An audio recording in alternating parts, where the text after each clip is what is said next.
Let's suppose that we have some parametric equations. Then to find the relation between x and y, we can solve for t in the first equation, and we get 2t equal x minus 1.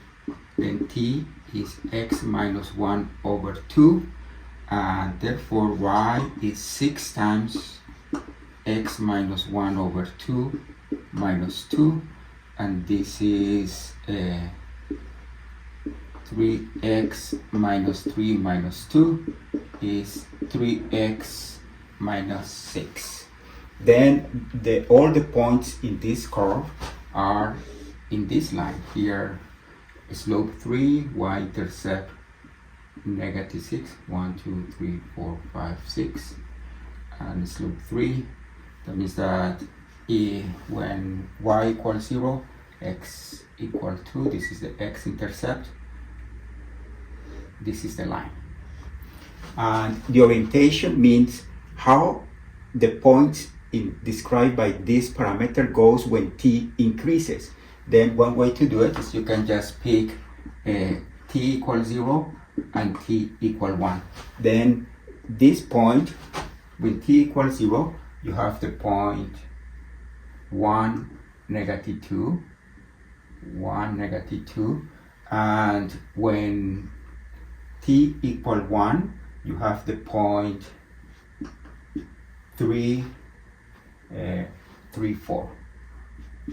Then we have 3, 4. That means that when t is increasing, the points that are being described by this parametric equations are going in this direction. For that reason, in this case, the orientation is in this way. Let's do another example.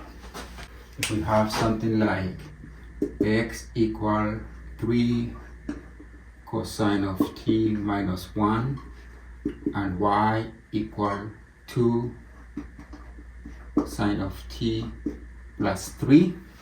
Then here, to eliminate the parameter, we don't try to solve for t, but we try to use this identity. Cosine square of t plus sine square of t equal 1. Therefore, we solve for cosine of t here. Cosine of t is x plus 1 over 3. I move the 1 to the left and divide by 3. And sine of t is y minus 3 over 2.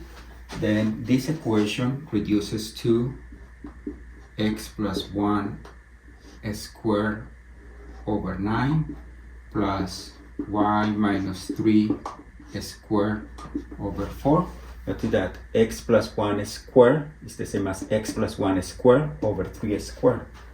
And the sine of t squared gives me this equal to 1. And then this is when we compare with this equation, x minus h squared over a squared plus b plus y minus k squared over b squared equal to 1. This is the equation of an ellipse. We notice that the center hk is negative 1, 3, and a is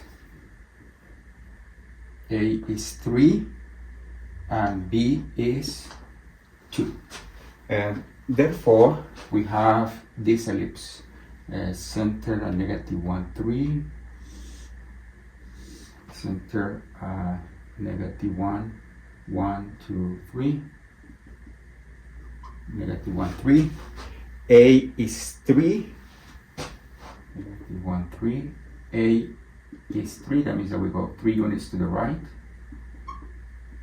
This is one vertex, and 3 units to the left.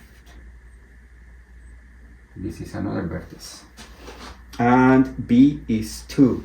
That means that from the center we move 2 units up and 2 units down. Then this is the other 2 vertices. Then this ellipse looks like this.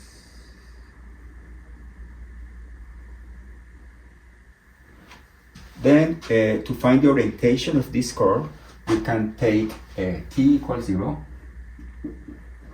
And we notice that when t equals 0, we have cosine of 0 is 1. Then we have the point x equal 2 and y equal 3.